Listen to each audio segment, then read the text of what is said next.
हैं, खुश हैं और अपनी स्टडी बहुत बढ़िया तरीके से कर रहे होगे। कंटिन्यू आप क्लास ले रहे हैं, मुझे बहुत अच्छा लग रहा है। और मैं समझ रहा हूँ कि आपको अच्छा समझ में भी आ रहा है, क्योंकि कई कमेंट आप लोगों के मैंने देखे, उसमें बोल रहा है कि सर आप बहुत अच्छा पढ़ा रहे हैं, तो मुझे बहुत खुशी मिलती है। और मैं सोचता हूँ कि ऐसा पढ़ा दूँ आपको कि आपको कहीं यूट्यूब पर नहीं मिले। मेरी ये ध्येय है कि मैं आपको ऐसा पढ़ाऊँगा कि आप एक बार तो मुझे याद करेंगे अपनी लाइफ में कि काश हमने सर से मैथ पढ़ी थी और वाकई में बहुत ज़बरदस्त मैथ पढ़ी। क्योंकि मुझे पता है कि और जो टीचर होते हैं वो क्या करते हैं कि चीज़ों को डायरेक्ट ऊपर लेके चले जाते हैं, बच्चे का बेस जो होता है उस पर काम नहीं करते। और जब तक आप बेस काम नहीं करेंगे तो यार वो कैसे क्वेश्चनों को सोल्व कर पाएगा। वो क्वेश्चन एग्जाम में दिखेगा उसे, वो परेशान हो जाएगा। उसने सीखा ही, बेस सीखा ही नहीं है उसने डायरेक्ट कॉन्सेप्ट सीख लिए, बीच में क्वेश्चनों को सोल्व करना सीख लिया कि यार ये क्वेश्चन दिख गए तो ये ट्रिक कर लो। लेकिन ट्रिक से क्वेश्चन सोल्व नहीं होते मेरे साथियों। आजकल पैटर्न चेंज हो रहा है एग्जाम का, क्वेश्चन के जो थीम है वो पूरी चेंज हो रही है। तो इस चीज़ को आप थोड़ा समझिए। आपका बेस स्ट्रॉन्ग करूँगा मैं, और बेस से धीरे धीरे चीज़ों को मैं ऊपर लेके चले जाऊँगा, ठीक है। तो टेंशन ना लें आप। और आप सपोर्ट कर रहे हैं, बहुत खुशी है मुझे।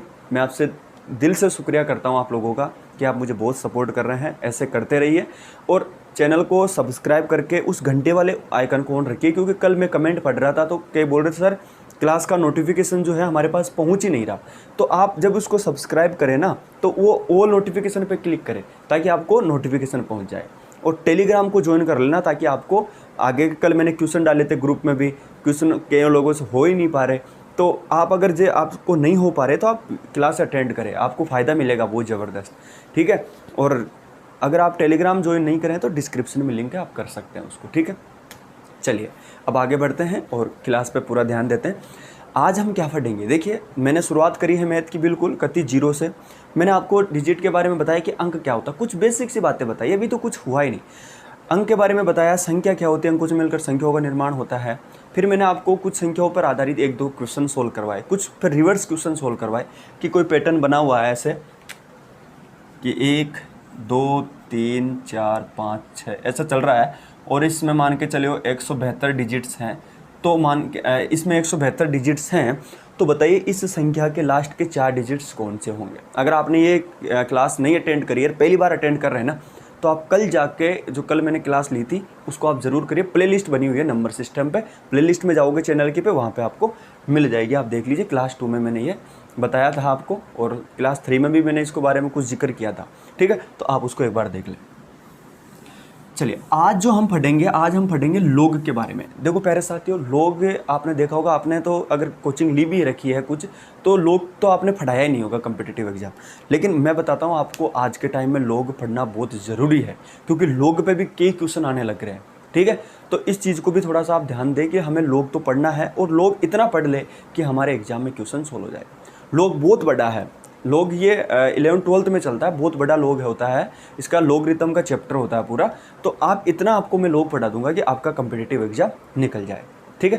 तो आज हम लोग के ऊपर बात करेंगे। आज हम क्या क्या देखेंगे लोग के ऊपर, लोग बेसिक के बारे में देखेंगे कि लोग होती क्या चीज़ है, ये कैसा दिखता है, इसका कैसा हम यूज करते हैं, और इसके बेसिक से पॉइंट कौन कौन से होते हैं, कुछ पॉइंट लिखवाऊंगा। फिर इसके कौन कौन से फॉर्मूले होते हैं, उन फॉर्मूलों का क्वेश्चनों में कैसे अप्लाई करते हैं। फिर इसका एक लास्ट फॉर्मूला बचता है, एक लास्ट कॉन्सेप्ट बचता है, वो जब मैं आपको डिजिट्स निकालना बताऊंगा कि इस संख्या में कितने डिजिट्स हैं।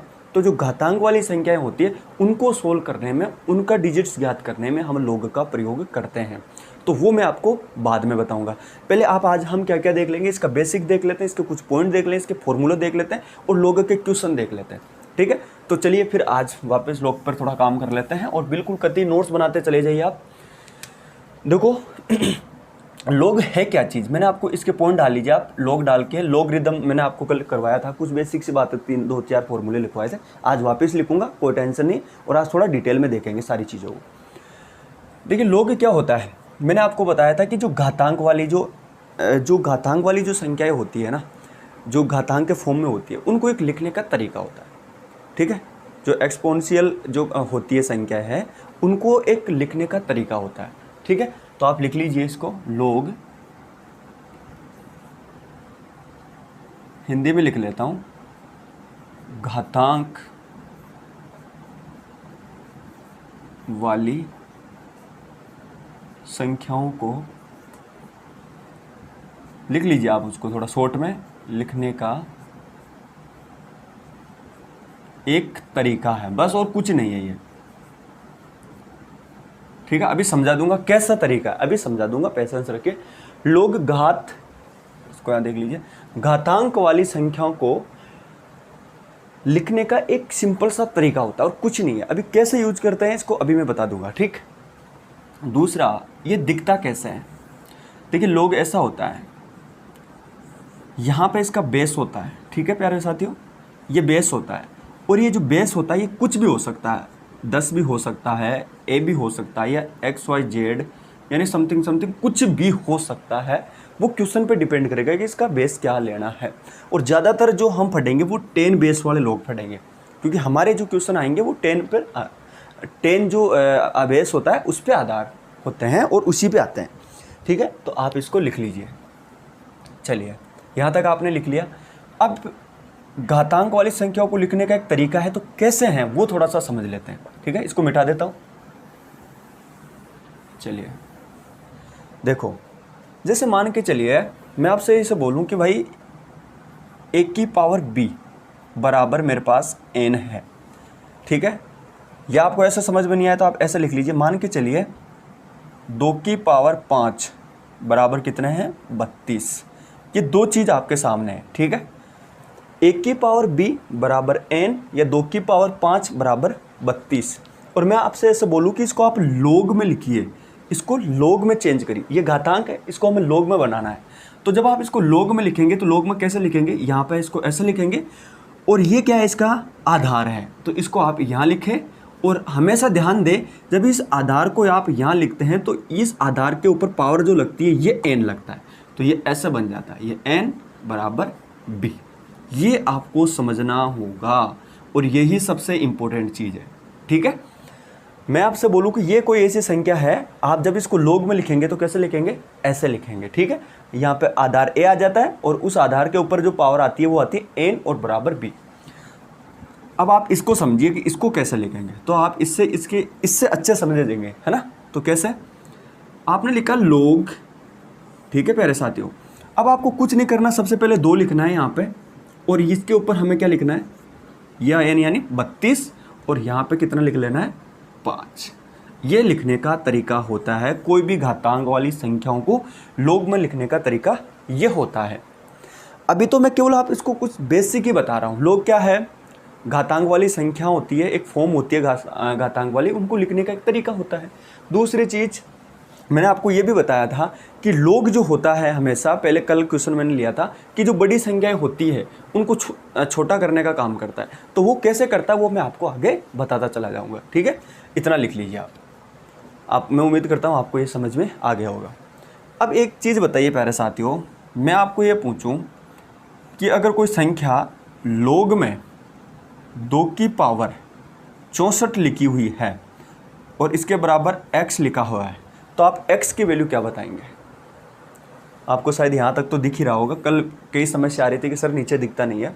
मैं ऐसा बोलूँ कि लोग में कोई संख्या 2 की पावर 64 बराबर x लिखा हुआ है, तो x की वैल्यू हमें बतानी है। तो आप कैसे बताएंगे, तो आपको पता है कि यार ये चीज़ घातांक में लिखी हुई हुआ है, ये संख्या क्या है, घातांक में लिखी हुई है, और फिर हमें इसको क्या किस में चेंज किया है, लोग में चेंज किया। तो आप इसको पहले वापस घातांक में ले लेंगे ना, तो कैसे लिखेंगे, आपको पता है यार, मुझे पता है कि जब मैं इसको घातांक में लिखूंगा तो सबसे पहले यहाँ 2 लिखूंगा, और 2 के ऊपर ये x वाली पावर आती है, देखो यहाँ पे, पहले यहाँ पे इस 2 के ऊपर पावर 5 थी और फिर लोग में चेंज किया तो कितना आ गया, 5 आ गया। अब लोग में पहले से ये यहाँ पे लिखी हुई है, तो आपको पता है ये x तो इसके ऊपर आना ही है, और बराबर कितना, 64।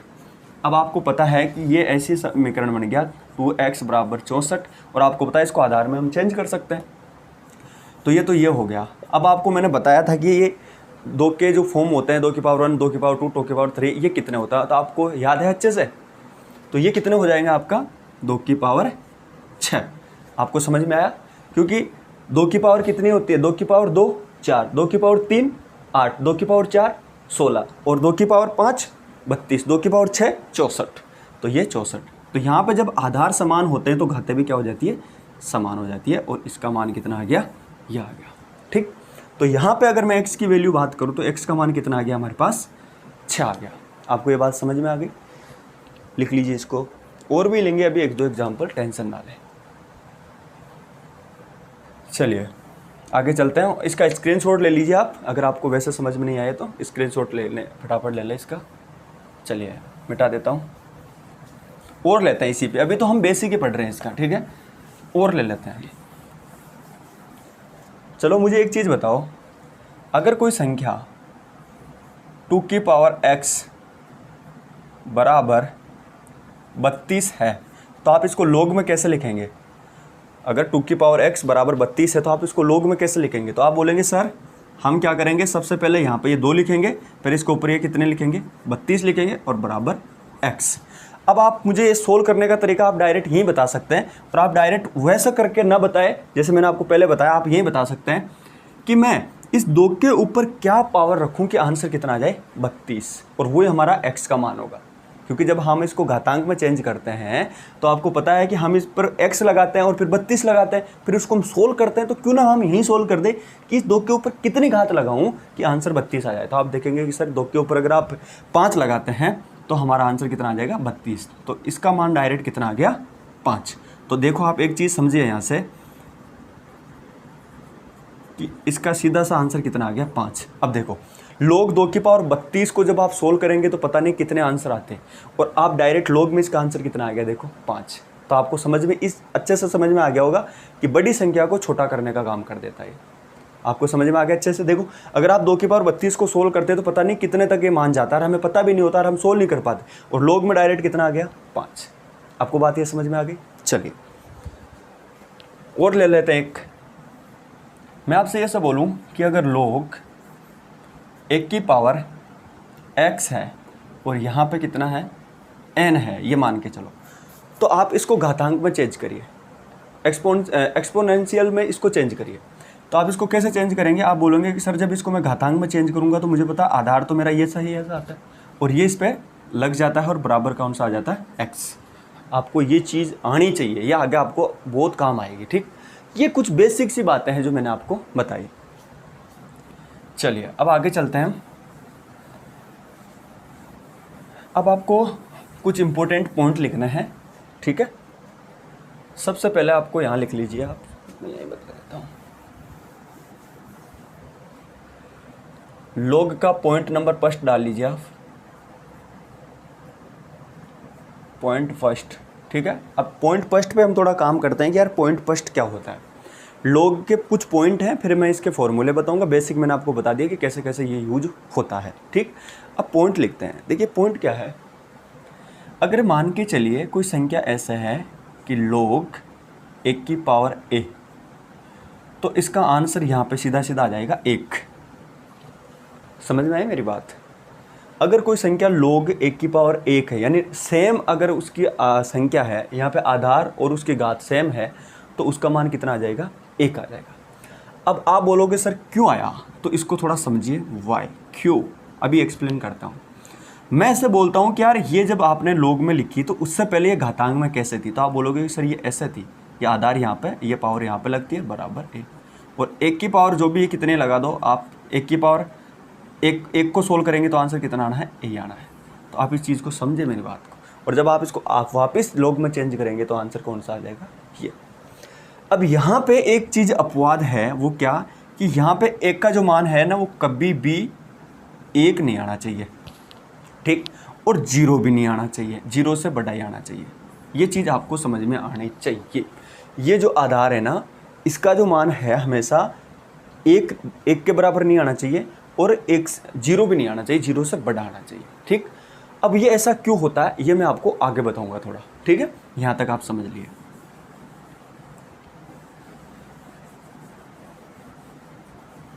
चलिए अब थोड़ा दूसरा पॉइंट याद कर लेते हैं इसी में ही। पहला पॉइंट तो आपने लिख लिया कि अगर log 1 की पावर 1 हो तो उसका आंसर कितना आता है, 1 आता है। दूसरा पॉइंट आप लिख लीजिए, इनको रट लीजिए कि log 10 की पावर अगर मान के चलिए मैं 10 दूँ तो कितना आएगा, आपको पता है आधार समान है तो 1 आ जाएगा, ठीक है। इसी प्रकार कल भी मैंने आपको ये चीज़ें लिखवाई होगी, 10 की पावर अगर 100 है तो इसका मान कितना आ जाएगा, 2। कैसा आया कि इस पावर के ऊपर कितनी घात लगाऊंगा, आंसर 100 आ जाए तो डायरेक्ट 2 आ जाएंगे। इसी प्रकार यहाँ पे अगर log 10 की पावर 3 है तो आंसर कितना आ जाएगा 3। और इसी प्रकार इसकी पावर 4 है तो आंसर कितना आ जाएगा 4 आ जाएगा। आपको यहाँ तक समझ में आया? मैं समझता हूँ कि ये पॉइंट जो है आप रट लीजिए, एक बार इनको रट लीजिए, ये आगे आपको बहुत काम आएंगे, ठीक है? तो इनको समझना बहुत ज़रूरी है, वो मैंने आपको बताया। चलिए ठीक है, अब आगे चलते हैं।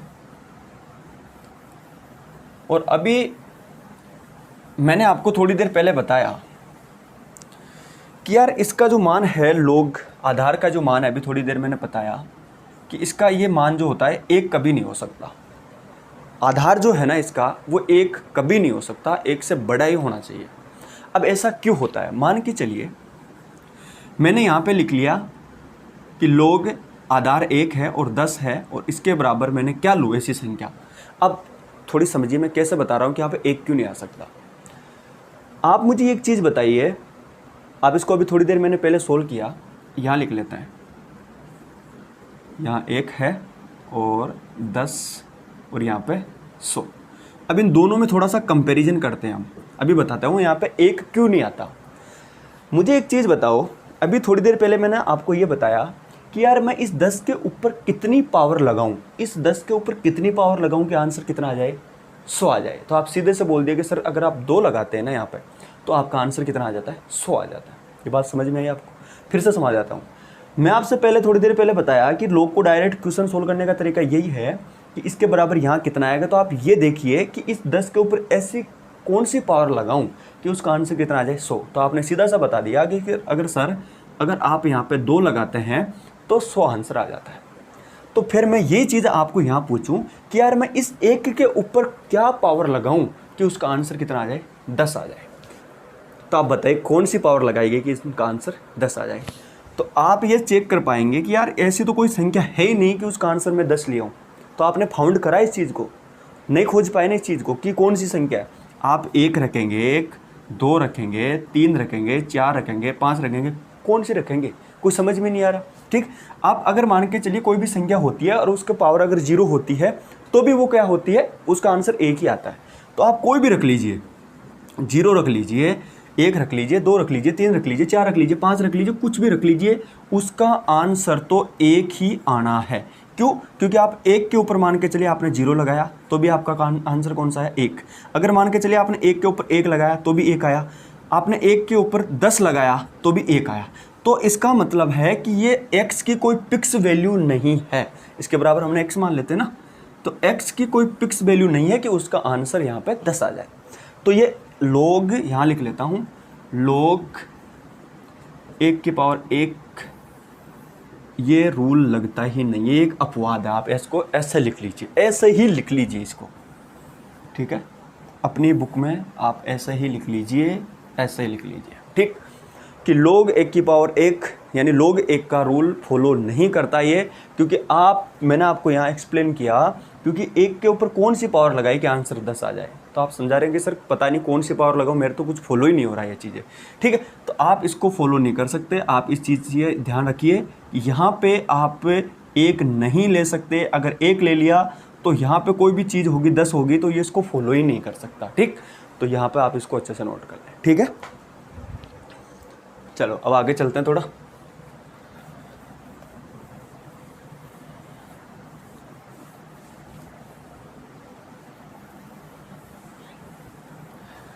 एक बार देख लेता हूँ कि सही से चल पा रही है कि नहीं है, क्योंकि दिक्कत होगी फिर।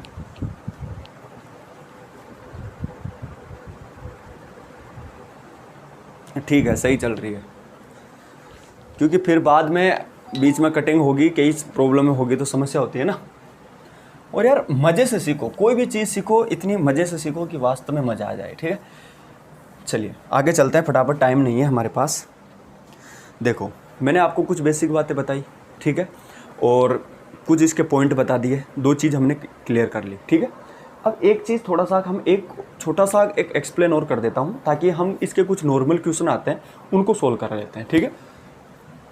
मान के चलिए इसका पॉइंट 3 डाल लीजिए एक बार और, थोड़ा सा समझा देता हूँ आपको, क्योंकि ये कई बार एग्जाम में आता है। देखिए प्यारे साथियों, मान के चलिए आपके सामने लोग 1 की पावर b बराबर क्या है, n है। तो थोड़ी देर पहले मैंने आपको बताया कि 1 का जो मान है वो कभी भी क्या नहीं हो सकता, 1 नहीं हो सकता, और 1 का मान हमेशा 0 से बड़ा होता है। ये 2 चीज़ मैंने बता दी। लेकिन आपको एक चीज़ यहाँ पे और समझनी पड़ेगी, इस जो b का मान है ना यहाँ पे, वो हमेशा 0 से बड़ा ही होना चाहिए। ये आप इतना सा नोट और लिख लीजिए इसको, ताकि आपको आसानी रहे। ठीक, मैंने ये 2 चीज़ तो आपको पिछली बार एक्सप्लेन कर दी पिछले वाले क्वेश्चन में, कि दूसरे पॉइंट में जब आपको मैंने समझाया कि 1 का मान 1 के बराबर क्यों नहीं होना चाहिए, 1 का जो मान है वो 0 से हमेशा बड़ा होना चाहिए। क्योंकि 0 से बड़ा इसलिए होना चाहिए क्योंकि अगर आप 1 का मान 1 कर देंगे और 0 के बराबर अगर 0 यहाँ ले लेंगे तो ये तो कुछ सोल्व ही नहीं कर पाएगा, वो आंसर निकाल के हमें देगा ही नहीं। क्योंकि आपने कभी ऐसा तो पढ़ा ही नहीं होगा कहीं भी कि यार यहाँ पे अगर मैं 0 लगाऊँ और उसके पावर कुछ भी लगाऊँ तो ये तो कोई सोल्यूशन हो ही नहीं पाया ना। तो 0 तो यहाँ पे हो ही नहीं सकता।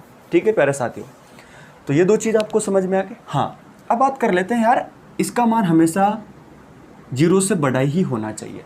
ठीक है, तो अब ये ऐसा क्यों होता है, इसको थोड़ा सा समझिए कि इसका मान 0 से बड़ा ही क्यों होना चाहिए। आप इसको थोड़ा ऐसे समझिए कि मैंने मान के चलिए log यहाँ पे ले लिया, और मैंने इसकी यहाँ पे 10 ले लिया, और यहाँ पे मैंने 0 ले लिया। ठीक, और यहाँ पे मैंने क्या ले लिया, x ले लिया।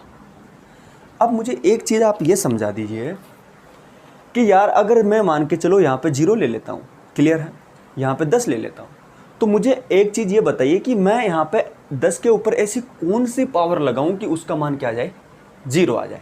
तो आप ये बोलेंगे कि सर ऐसी संख्या भी हमारे पास कोई है ही नहीं, क्योंकि आप 0 लगाते हैं, मान के चलिए 10 के ऊपर आप 0 लगाते हैं तो आपको पता आंसर तो उसका 1 आना है। हमें तो लाना क्या है, 0 लाना है। तो 0 तो ऐसी कोई संख्या ही नहीं है कि उसको मैं आधार इस बेस के ऊपर लगाऊं और आंसर 0 ले आऊं, तो ये उसको भी फॉलो नहीं करता। ठीक है, तो इस वजह से इसका मान क्या होना चाहिए, 0 होना। ये चीज़ आपको समझ में आ गई क्या?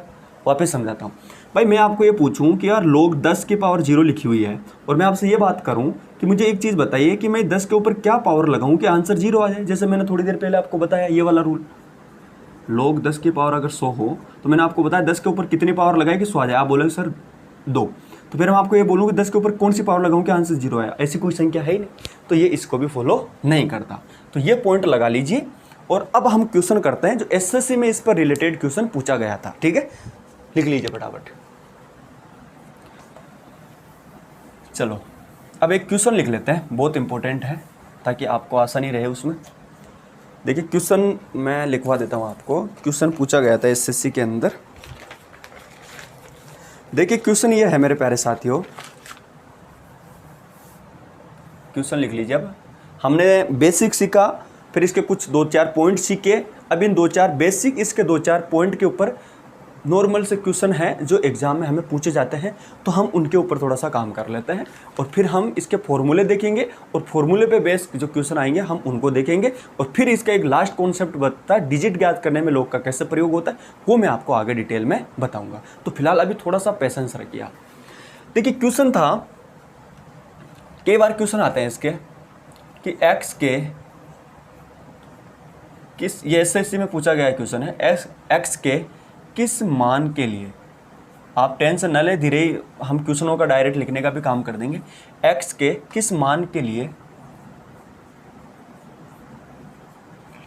दिया गया फलक, समझते हैं ना, ये 10वीं बारी में आपने फलक ही समझा होगा, ये है ना, फलक संतुष्ट होगा या सेटिस्फाइड करेगा, संतुष्ट होगा। आप भावना क्वेश्चन पे लैंग्वेज पे ना जाइए, बस समझिए थोड़ा कि x के किस मान के लिए दिया गया फलक संतुष्ट होगा या ये फलक संतुष्ट होगा। आप ऐसे लिख लीजिए, दिए गए x के किस मान के लिए ये जो फलक है दिया गया फलक संतुष्ट होगा। ठीक है, दिया गया यहाँ पे वो लिख लेते हैं ना, दिया गया फलक संतुष्ट होगा। ठीक है, अब है क्या चीज़, फलक कौन सा है, पहले फलक पे काम कर लेते हैं। तो फलक है मेरे साथियों कि log 2 और इस पे लिखा हुआ है 7। ठीक है, तो हमें ये बताना है कि यार ये जो log 2 की पावर x - 7 है ना, ये कौन सा मान रखूँ x का यहाँ पे कि ये जो log है अपने रूल को फॉलो कर ले। अभी जो मैंने इससे पहले वाला पॉइंट लगाया था आपको बताया, ये उसको फॉलो कर ले। ठीक है, यहाँ पे कौन सा मान रखूँ, तो आपने वहाँ पे एक चीज़ अच्छे से गौर करी होगी कि यार जो इस x - 7 का जो मान है ये हमेशा किससे बड़ा होता है, 0 से। आपको बात समझ आई थी ना मैंने वहाँ पे। तो जब ये x माइनस 7 जो है ये 0 से बड़ा होगा तो आपको पता है ये उधर चला जाएगा, तो किसका हो जाएगा, इसका। तो कहने का मतलब ये हो गया कि x का मान यहाँ पे 7 से बड़ा होना चाहिए, तभी ये अपने आप के रूल को फॉलो करेगा।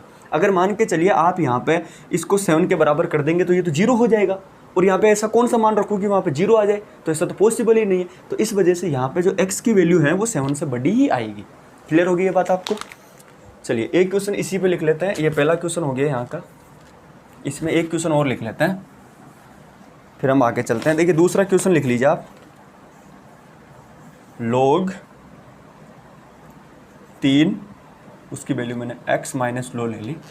तो बताइए x का कौन से मान के लिए इस फलक को संतुष्ट करेगा। ठीक है, तो आपको कुछ नहीं करना, आपको इतना सा पता है कि यार ये जो मान होगा ना, ये 6x माइनस 9 ये किससे बड़ा होगा, 0 से। जब आप इसको सोल्व करते हैं तो ये कैसे बन जाएगा 9, और x की वैल्यू कैसे बन जाएगी 9/6।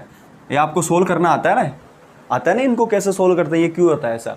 अगर नहीं आता तो आगे और समझा दूंगा सरलीकरण में, और जब हम एडवांस पढ़ेंगे वहाँ ये चीज़ें चलेगी, बता दूंगा। ठीक है, तो x की जो वैल्यू है ना, आप इसको और शॉर्ट कर सकते हैं 3/2, यानी मैं बोल सकता हूँ 1 सही 1/2।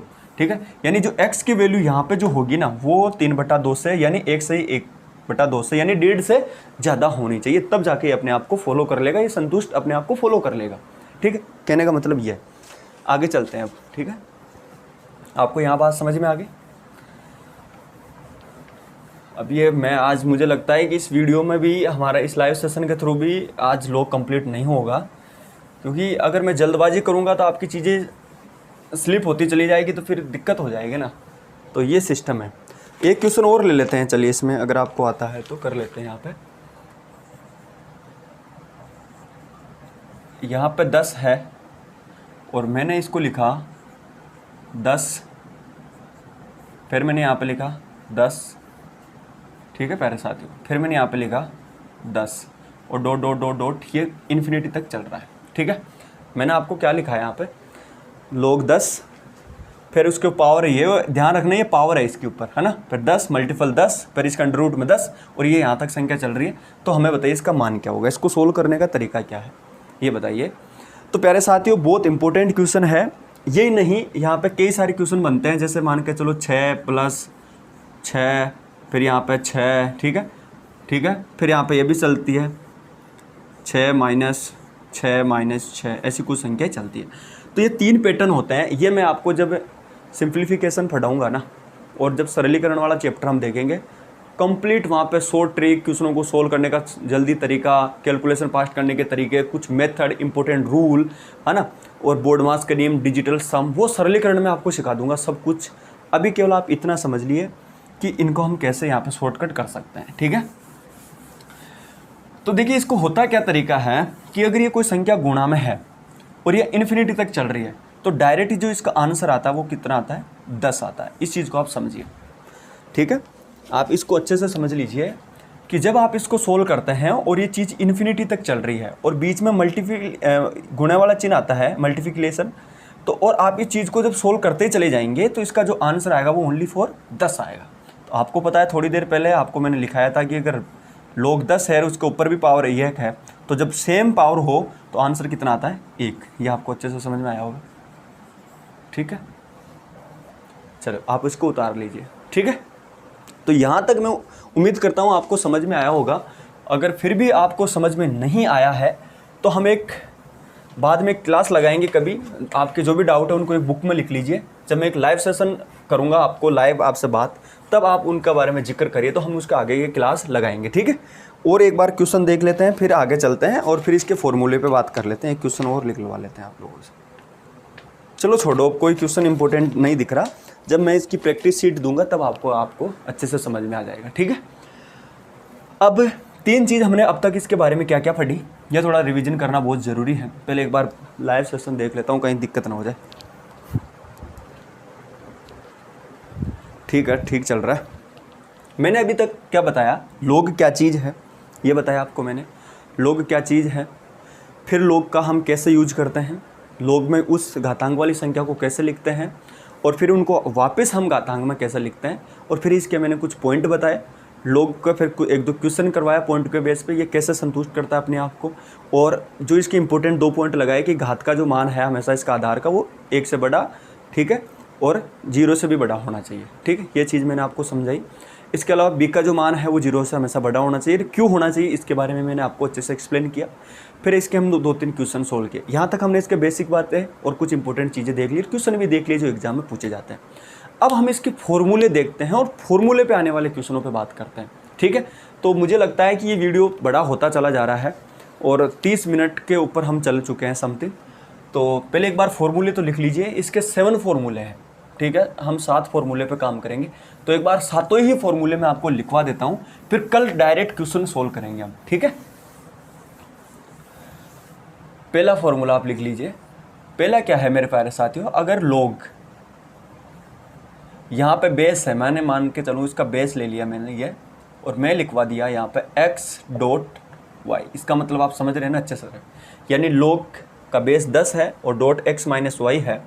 और जब आप इसको लिखते हैं तो ये कैसे खुलता है, ये ऐसे खुलता है, यहाँ पे वो है आपका बेस प्लस यहाँ पे x लग जाता है, ठीक है। आप इसको नहीं लिखे कोष्टक में तो आप ऐसे भी लिख सकते हैं, ठीक है। और फिर आप आगे लिखेंगे वही इसका y, पहला फॉर्मूला। दूसरा शायद आपको दिख पा रहा होगा, ये दिख जाएगा। दूसरा यह है कि अगर मान के चलो आपने लिखा वही 10 और यहाँ पे x/y, तो इसको कैसे लिखते हैं, इसको हम लिखते हैं log x माइनस y, ठीक है। तीसरा फॉर्मूला बहुत इंपॉर्टेंट है, ये चीज़ों आप समझने की कोशिश करें। देखिए तीसरा फॉर्मूला आप ये समझिए कि अगर log है और उसकी पावर मैंने क्या ले ली, 10 ले ली, और उसके पावर इस तरीके से है, तो इसको कैसे लिखेंगे, यानी आधार, आधार के ऊपर पावर, पावर के ऊपर भी पावर है, तो इसको कैसे लिखेंगे, इसको हम लिखेंगे y, ठीक है। y पहले लिख लेंगे, फिर ये ऐसे बन जाता है, ठीक है। इसको भी लिख लीजिएगा। 4 फॉर्मूला क्या है वो भी इम्पोर्टेंट है। वो ऐसा है, मान के चलिए आपकी पावर आधार है n, ठीक है, उसकी पावर है y, ठीक है, और फिर यहाँ पे दे रखा है a। यानी कहने का मतलब ये हो गया, अब हमने उल्टा ले लिया। आप यहाँ भी अगर लेना चाहे तो n ले लीजिए एक बार, ताकि आपको समझना आसान रहे। ये टेंशन ना लीजिए, मैं क्वेश्चन सोल्व करवाऊंगा तो अच्छे से बता दूंगा। लोग मान के चलिए मैंने आधार ले लिया n, उसकी पावर मैंने y ली, और यहाँ पे क्या n और x की पावर y ली। इन दोनों में कंफ्यूज ना होना है कभी भी। यहाँ पे तो इस x की पावर y है और यहाँ पे इस n की पावर y है, इसको समझिए, ठीक है। तो इसको हम कैसे लिखेंगे, तो इसको लिखने का तरीका कुछ भी नहीं है, जो ये y है ना, ये यहाँ पे आ जाता है ऐसे, और log n की पावर a बन जाता है, ठीक। ये चीज़ आपको आनी चाहिए। इसी प्रकार से एक फॉर्मूला मैं आपको और लिखवाता हूँ, इसमें ज़्यादा तो ये काम आते हैं, बाकी 2-3 जो फॉर्मूले और होते हैं ना वो इन्हीं से सोल्व हो जाते हैं। लेकिन फिर भी कई बार अगर मान के चलो हमें प्रॉब्लम में पड़ जाए तो इनको कैसे सोल्व करें, तो कैसे करते हैं, मान के चलिए log अगर a की पावर b है तो आप इसको ऐसे लिख सकते हैं, बटेवे में log b। कहने का मतलब ये है कि सिंपल इतना ही है, log बेस के ऊपर b है और फिर हम इनको ऐसे लिखेंगे आगे, तो ये चेंज हो जाता है, यानी b बेस बन जाता है और a इसकी पावर बन जाती है, ठीक है। ऐसे हम लिख सकते हैं। तो मुख्य रूप से तो ये 5 ही हम काम करते हैं, लेकिन फिर भी आपको आगे का अगर कोई प्रॉब्लम आती है तो मैं आपको वो भी करवाऊंगा, क्योंकि उसमें क्या होगा कि वो जो फॉर्मूले बनेंगे ना वो इनसे अटैचमेंट होते हैं। ये सीख गए तो वो तो आप ऑटोमेटिक बना लेंगे, तो वो इतने खास नहीं होते हैं, वो छोटे छोटे फॉर्मूले हैं, वो क्वेश्चनों के हिसाब से बन जाते हैं, ऑटोमेटिक बनते हैं, और मुख्य रूप से यही फॉर्मूले होते हैं जो काम करते हैं, ठीक है। अब 2-4 चीज़ें और हो जाती है जो अब क्वेश्चनों पे मैं बात कर लेता हूँ, क्योंकि अब वीडियो जो है इसकी लेंथ बढ़ती जा रही है। तो मैं ये सोच रहा हूँ कि क्वेश्चनों का हम केवल कल प्रैक्टिस करें, लोग के क्वेश्चनों की कल हम प्रैक्टिस कर लेंगे, लोग के कंप्लीट क्वेश्चन जो होते हैं हम उसकी प्रैक्टिस करेंगे, और कल मैं आपको डिजिट्स ज्ञात करने का तरीका भी बता दूंगा कि डिजिट्स कैसे ज्ञात करते हैं। कल हम क्वेश्चन सोल्व कर लेंगे और डिजिट कैसे ज्ञात करते हैं, इन पर हम काम कर लेंगे, ठीक है। तो आज का ये वीडियो आप थोड़ा यहीं रोक सकते हैं हम, और उम्मीद करता हूँ कि ये पसंद आया आपको, तो लाइक कर दीजिए इसको, क्योंकि ज़्यादा बड़ा हो जाता है तो फिर समस्या होगी। तो आपको आज की क्लास हम यहीं स्टॉप करते हैं, और उम्मीद करता हूँ आपको ये मेरी वीडियो समझ में आई होगी, मेरी क्लास समझ में आई होगी, और बने रहिए, नोट्स प्रॉपर बनाते रहिए, काम आएंगे आपके, ठीक है। धन्यवाद।